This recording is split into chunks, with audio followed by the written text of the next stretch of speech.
स्वागत है आप लोगों का फिर से एक न्यू वीडियो में। और आज हम लोग देखने वाले हैं क्लास 12 का हिंदी इलेक्टिव का यानी हिंदी ऐच्छिक का सेट 1, जो कि इसमें आप लोगों को देखने के लिए मिलेगा 30 MCQ प्रश्न, जो कि आप लोगों का एग्ज़ाम के अकॉर्डिंग काफ़ी इम्पोर्टेंट है। तो आप लोग वीडियो को पूरा ज़रूर देखें और वीडियो को ज़्यादा से ज़्यादा शेयर करें, और चैनल पे न्यू है तो चैनल को ज़रूर सब्सक्राइब कर लें। तो वीडियो को करते हैं हम लोग स्टार्ट। आप लोगों का पहला प्रश्न में दिया हुआ है, कवि ने तोड़ो कविता में क्या आवना किया है। तो पहला का जो राइट आंसर हो जाएगा आप लोगों का ऑप्शन नंबर सी राइट हो जाएगा। मन में व्यापक ऊब तथा खीज को तोड़कर नव सृजन का।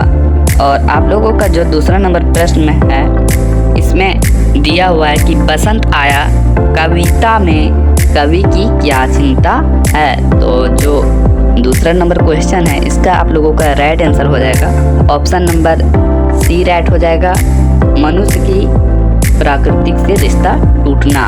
और हम लोग बढ़ते हैं नेक्स्ट क्वेश्चन की ओर। तीसरा नंबर प्रश्न में दिया हुआ है आप लोगों का कि गधे ने लेखक की बात का क्या उत्तर दिया। तो इसका आंसर हो जाएगा हरी हरी घास का मैदान। आप लोगों का और नंबर क्वेश्चन में दिया हुआ है कि मिल मालिक कैसा मजदूर चाहता था। जो मिल का मालिक था वह कैसा मजदूर चाहता था। तो इसका ऑप्शन नंबर बी राइट हो जाएगा, 4 हाथों वाला मजदूर चाहता था। और नेक्स्ट प्रश्न आप लोगों का दिया हुआ है कि अमझर का क्या अर्थ होता है। तो अमझर का जो अर्थ है तो 5 का आप लोगों का राइट आंसर हो जाएगा ऑप्शन नंबर बी, यानी कि आमों का झरना। और हम लोग बढ़ते हैं नेक्स्ट क्वेश्चन की ओर। तो आप लोगों का 6 नंबर प्रश्न में दिया हुआ है कि मालवा में कौन जमा रहता था। तो आप लोगों का छठा का राइट आंसर हो जाएगा ऑप्शन नंबर ए, यानी कि मानसून जमा हुआ रहता था। इसी तरह से हूबहू आप लोगों का एग्ज़ाम में क्वेश्चन देखने को लिए मिलेगा। तो वीडियो पूरा ज़रूर देखें और वीडियो को ज़्यादा से ज़्यादा शेयर करें। तो बढ़ते हैं हम लोग नेक्स्ट क्वेश्चन की ओर। आप लोगों का 7 नंबर प्रश्न में दिया हुआ है कि चौमासा किसे कहते हैं। तो चौमासा हम लोग ऑप्शन नंबर इसका सी राइट आंसर हो जाएगा, बरसात के 4 महीने को हम लोग चौमासा कहते हैं। 8 नंबर प्रश्न में आप लोगों का दिया हुआ है कि समाचार पत्र की आत्मा किसे कहा जाता है। तो 8वां का इसका राइट आंसर हो जाएगा ऑप्शन नंबर ए, संपादकीय पृष्ठ को कहा जाता है।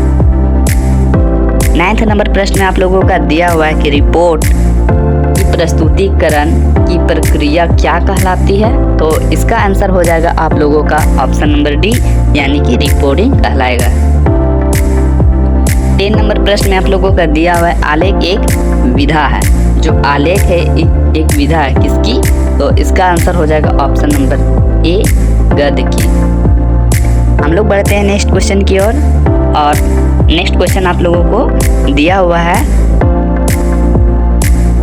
कि तुलसीदास का जीवन काल है। तो तुलसीदास का जो जीवन काल था वो कितना था। तो इसमें आप लोगों का कोई भी सटीक आंसर नहीं दिया हुआ है मेरे तक। इसका NCERT के अकॉर्डिंग आप लोगों का दिया हुआ है 1532 से लेकर आप लोगों का हो जाएगा 1623 ईस्वी। और हम लोग बढ़ते हैं नेक्स्ट क्वेश्चन की ओर। नेक्स्ट क्वेश्चन में आप लोगों का दिया हुआ है कि तुलसीदास की रचना को हिंदी का सर्वश्रेष्ठ महाकाव्य माना जाता है। तो किसको। तो इसका आंसर हो जाएगा ऑप्शन नंबर डी, रामचरितमानस को माना जाता है। और आप लोगों का 13 नंबर क्वेश्चन में दिया हुआ है, यानी कि 13 नंबर में रही चली चित्र लिखी सी में कौन सा अलंकार है। तो इसका आंसर हो जाएगा ऑप्शन नंबर डी, यानी कि उपमा अलंकार है। और नेक्स्ट क्वेश्चन है आप लोगों का दिया हुआ कि कर पंकज में कौन सा अलंकार है। तो इसका भी राइट आंसर हो जाएगा आप लोगों को ऑप्शन नंबर डी, उपमा। 15 नंबर प्रश्न में आप लोगों का दिया हुआ है कि दूसरा देवदास किसकी रचना है। जो दूसरा देवदास है इसका आप लोगों का राइट आंसर हो जाएगा ऑप्शन नंबर सी, यानी कि ममता कालिया। और आप लोगों का 16 नंबर प्रश्न में दिया हुआ है कि दूसरा देवदास में किस शहर का वर्णन किया गया है। तो इसका आंसर हो जाएगा ऑप्शन नंबर सी, हरिद्वार का वर्णन किया गया है। और 17 नंबर यानी 17 नंबर प्रश्न में दिया हुआ है कि 12 मासा किस प्रबंध काल का अंश है। तो इसका आंसर हो जाएगा ऑप्शन नंबर बी, पद्मावत का। आप लोगों का 8वां नंबर प्रश्न में मतलब 18 नंबर प्रश्न में दिया हुआ है, यहाँ टाइपिंग गलत हो गया है। तो जैसी किस प्रकार की शाखा से संबंधित है। तो इसका आंसर मेरे को नहीं मिला है, तो इसका आप लोग देख लीजिएगा एक बार। और नेक्स्ट प्रश्न में दिया हुआ है कि कालिमा, कालिमा पत्रे की भाषा होनी चाहिए। तो ये जो 2 प्रश्न आप लोग देख रहे हैं, इसका आंसर आप लोग खुद से कर लें क्योंकि मेरे को नहीं मिला है।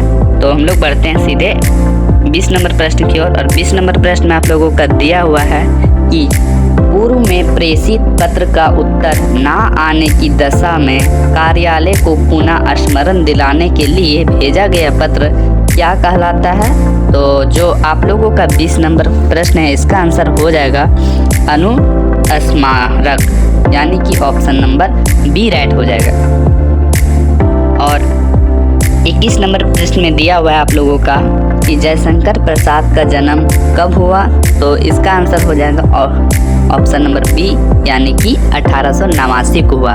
और मृत्यु कब हुआ, तो ये आप लोग हमें कमेंट में ज़रूर बताएं। और हम लोग बढ़ते हैं नेक्स्ट क्वेश्चन की ओर।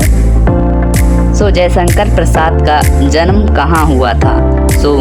कहाँ हुआ था, तो आप लोग इसका आंसर बताएंगे, काशी में हुआ था। Option number B right answer हो जाएगा।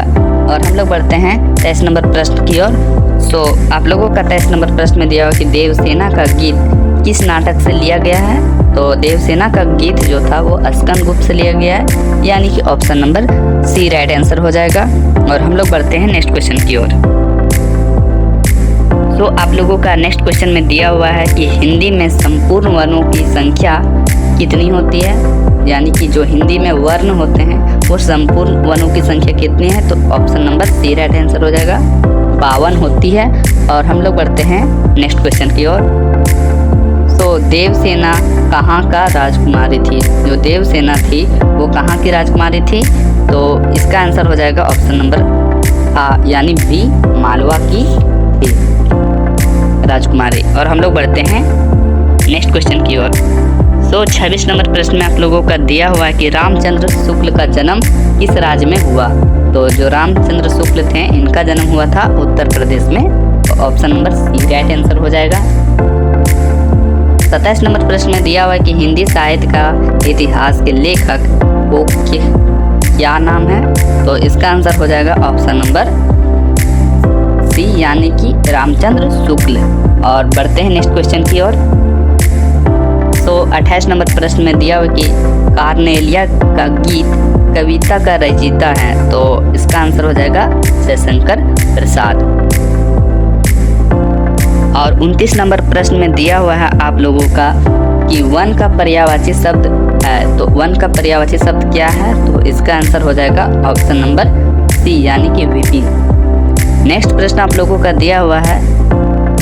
नेक्स्ट प्रश्न में आप लोगों का दिया हुआ है कि गीत में मधुकारियों का क्या अर्थ है। तो इसका आंसर हो जाएगा भिक्षा। और आप लोगों को अगर सेट 1 हिंदी का अच्छा लगा तो कमेंट में ज़रूर बोलें कि सेट 2 का भी प्रोवाइड जल्द से जल्द कराएं। तो आशा करते हैं कि वीडियो अच्छा लगा होगा। अगर अच्छा लगा है तो वीडियो को लाइक ज़रूर करें और वीडियो को शेयर करें। और मिलते हैं हम लोग नेक्स्ट वीडियो के साथ।